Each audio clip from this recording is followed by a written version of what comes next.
How's it going, everyone? Welcome back to the channel. My name's Diego, and today's video is a review of Roland Emmerich's sci-fi disaster film, Moonfall, released February 4th, 2022. You know the drill. We're playing catch up and we're getting our older reviews filmed. But stay tuned because shortly we'll be reviewing content as it comes out. Before I hop into my review, please take a second to like and subscribe and hit the notification bell. Lastly, this review will contain spoilers, so continue at your own risk. The movie begins with astronauts Brian Harper and Jocinda Fowler, portrayed by actors Patrick Wilson and Halle Berry.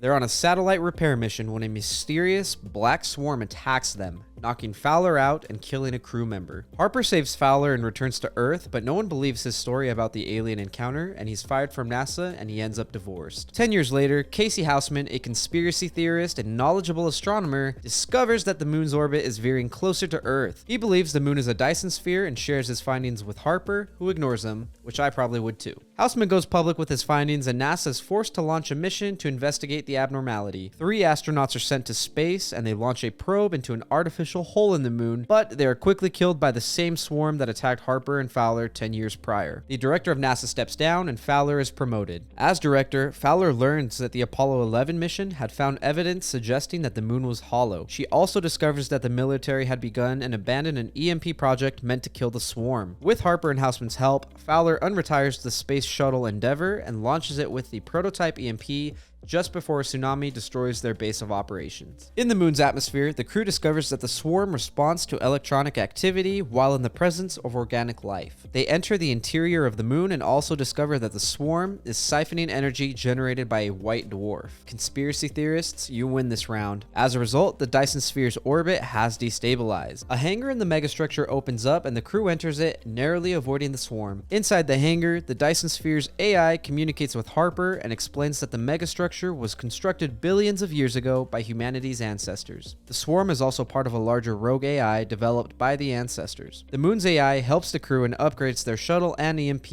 It tells the crew to detonate the EMP away from the interior of the moon. The crew takes off and avoids the swarm long enough to escape the interior. Houseman sacrifices himself by launching the ship's lunar module with the EMP and detonates it as the swarm engulfs him. This kills the swarm, saving the moon and allowing it to fall back into its natural orbit. Meanwhile, in the subplot of the movie, Harper and Fowler's families team up in an attempt to reach a military bunker in Colorado. Harper's ex-wife's husband, Tom, what a mouthful, sacrifices himself to save his youngest daughter, but the rest of the families find shelter in a mountain tunnel. Despite the massive damage caused to the Earth, the families survive long enough for the moon to fall back into orbit. The film ends with Harper and Fowler returning to Earth and reuniting with their families, and NASA owing humanity a huge apology. If you've seen a Roland Emmerich film before, you're likely familiar with his formula. Moonfall stays true to the disaster film genre Emmerich usually directs. The film provides an interesting plot with many sci-fi elements such as rogue AI, Dyson spheres, and life amongst the stars. While entertaining, the plot does feel a little bit saturated, almost as if Emmerich was trying to fill it with lots of cool things for nerds like me.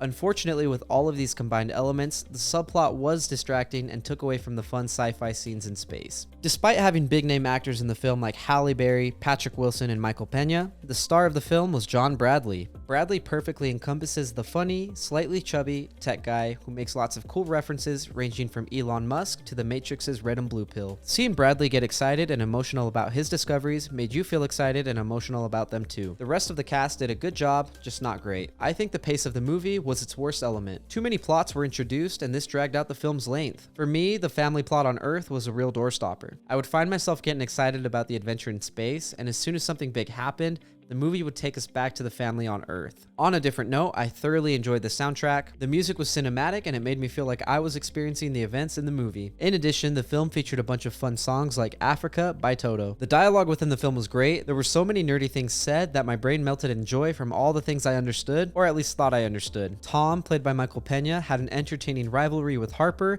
making many funny quips and Karen jokes. I also enjoyed the cinematography of the film and the beautiful visuals. Seeing the interior of the moon and the Dyson sphere made me wish I was born 10,000 years from now and traveling the stars. Considering the production design of the film, it was good, but nothing quite stood out to me. On the other hand, I thought the special effects were great and I enjoyed the portrayal of space. Overall, I believe the average movie viewer would enjoy this movie. If you're a nerd like me and can suspend your disbelief, you'll probably think it's great. On the other hand, if you've seen too many disaster flicks, this may not be the movie for you. Like many movies, it wasn't perfect and had plenty of room for improvement, but it kept me entertained and I was happy to be a part of the space adventure. Thank you for listening to my review of Moonfall. If you enjoyed the content, leave a like and hit the subscribe button below. If you want to see some more from me, you can check out my vlogs linked up above, or Friends with Benefits, linked down below. If you agree or disagree with me, let me know in the comments. I'd love to hear your thoughts. My name is Diego, and I'll see you soon.